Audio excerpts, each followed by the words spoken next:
देखा।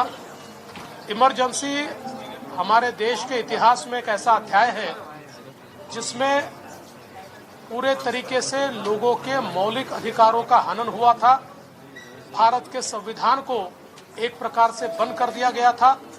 लाखों नेताओं को 2-2 साल जेलों में बंद किया गया था और जिस प्रकार से जनता के ऊपर उस समय अत्याचार हुआ था, इन सारी चीजों को बहुत प्रभावी ढंग से इस फिल्म में रखा है।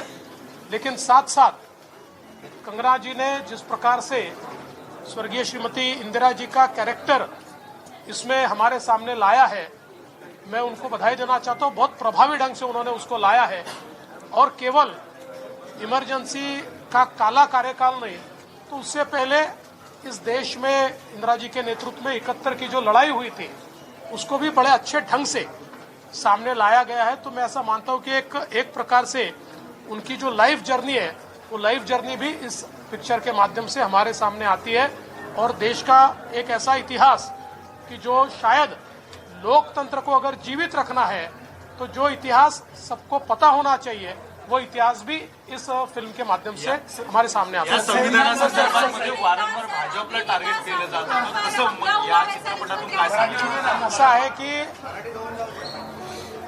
या सिनेमातनं लोकांना हे लक्षात येईल, कारण ज्यावेळेस इमर्जन्सी लागली, माझे वडील 2 वर्ष इमर्जन्सी जेलमध्ये होते, मी फार लहान होतो, 5-6 वर्षाचा होतो, पण आमच्या नंतरच्या पिढीला इमर्जन्सी काय माहिती नाही। त्यामुळे आज काँग्रेस जे संविधान घेऊन नाचताय आणि नाचलंच पाहिजे, कारण आमचं संविधान नाचण्यासारखंच आहे।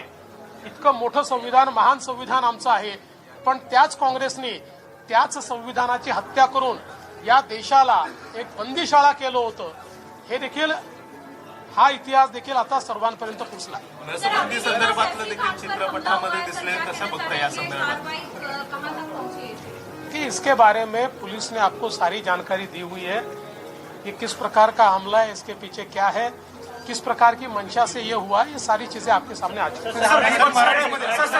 पोलिसांनी त्या संदर्भातली सगळी माहिती आपल्याला दिलेली आहे। याच्या पाठीमागे कशा प्रकारचा मोटिव्ह असू शकतो हे देखील आपल्याला त्यांनी सांगितलेलं आहे, कुठून ते आले हे देखील सांगितलेलं आहे। याच्यात पूर्ण कारवाई चालली आहे।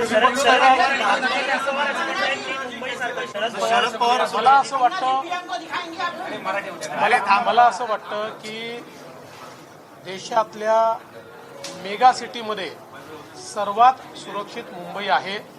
हे खरं आहे की कधी कधी काही घटना घडतात, त्याला गंभीरतेने देखील घेतलं पाहिजे, पण केवळ त्या घटनांमुळे मुंबई असुरक्षित आहे असं म्हणणं हे याकरता योग्य होणार नाही की याने मुंबईची प्रतिमा देखील खराब होते, पण ते अधिक सुरक्षित राहिलं पाहिजे या दृष्टीनं निश्चित सरकार प्रयत्न करेल।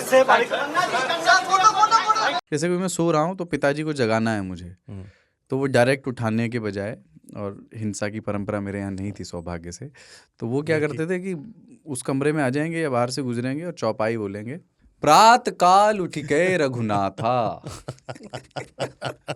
मात पिता गुरु नावई माता। कभी कभी मैं गुस्से में उठ करके अरे पापा, चरण स्पर्श किया और सो गया। मैंने कहा मत उठाना।